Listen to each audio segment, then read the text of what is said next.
Hi there, my name's James Kelly. It's the middle of the night here in Scott Goes Pop headquarters, but I thought I'd make a short video about the Caerphilly by-election because it's one of those landmark by-election results that people will probably still hark back to decades from now because it may well be a sort of John the Baptist moment paving the way for Plaid Cymru to fill the position of First Minister for the first time ever from next May with Rena Bjorworth, the Plaid leader, becoming First Minister. And that will be although they've been in government before, that was a long time ago and they were the junior coalition partners. This would be the first time they'd be the senior coalition partners, and it really does look like it's on the cards. It did occur to me before the result came through that Plaid Cymru were in a no-lose situation because either they would win or Reform would win with Plaid in second, and that would make the case that you cannot take the risk in the Senate election next May of voting Labour, because if you do that, you're letting Reform through. It's a slightly different sort of argument because next May it'll be a proportional result or a proportional electoral system. Today it was the first past the post, but that argument would still hold next May because it'll look really important which party emerges as the largest single party. If it's Reform UK, the danger is they can form a minority government. If Plaid are the largest party outright, then that makes it almost impossible for Reform to become the government. So this either way, whichever way the result had gone, it would have made the case very powerfully that you have to vote Plaid to keep Reform out. But this time, just for once, we've got the ideal result. We don't have to settle for second place. Plaid Cymru have won the Caerphilly by-election. And the result is Plaid Cymru in first place on 47.4% of the vote, which is up 19 points on the 2021 Senate election. Reform UK in second place, not really quite as close to second place as maybe was expected on 36%, which is up 34.2.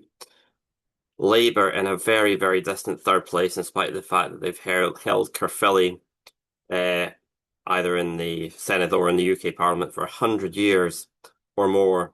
They were on 11%, which is down 34.9. Conservatives in fourth place on just 2%, which is down 15.3. So I think it's safe to assume that most of their votes went to Reform.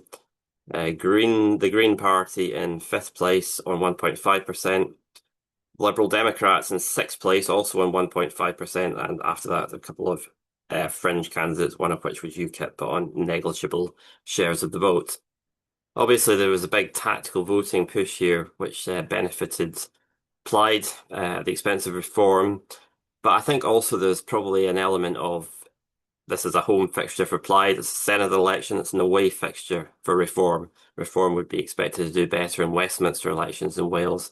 And that could also be a reason why Plaid Cymru are now set fair to emerge as the largest single party in the Senate next May.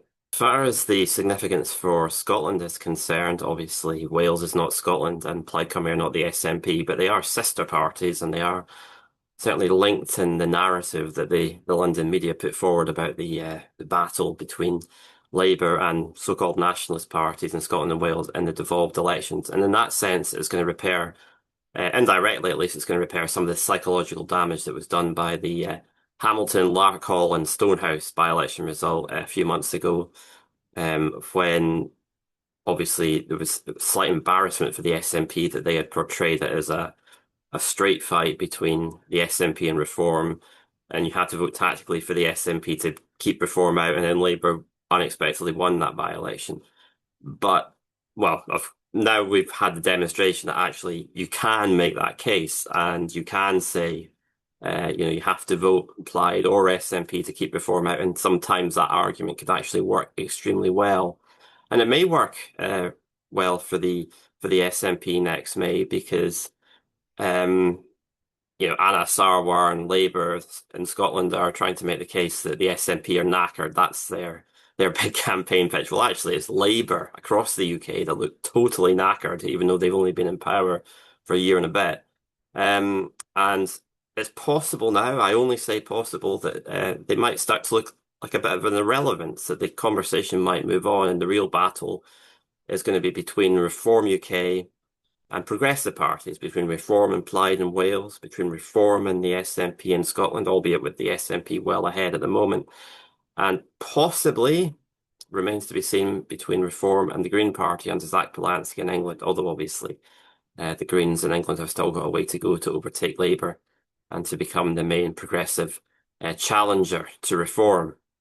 And obviously the SNP are not going to get another by-election of their own to directly overturn the psychological damage that was done by Hamilton. So this is the next best thing in conjunction with very positive opinion polls in Scotland that are telling much the same story, that just as Plaid Cymru are getting the better of Labour in Wales, it looks like the SNP are getting the better of Labour in Scotland, and if there is a reform surge between now and May in Scotland, then this by-election result shows that the argument that get behind the SNP to keep reform out may actually work. So this is a very positive result, a fantastic result. It's, in fact, at a fantastic time. It could not be better timing, and it's looking really good for both the SNP and Plaid Cymru going forward towards the devolved elections next May. Anyway, that's it for now. If you're enjoying these videos, please subscribe to my YouTube channel, and hey, Stu, make mine a double.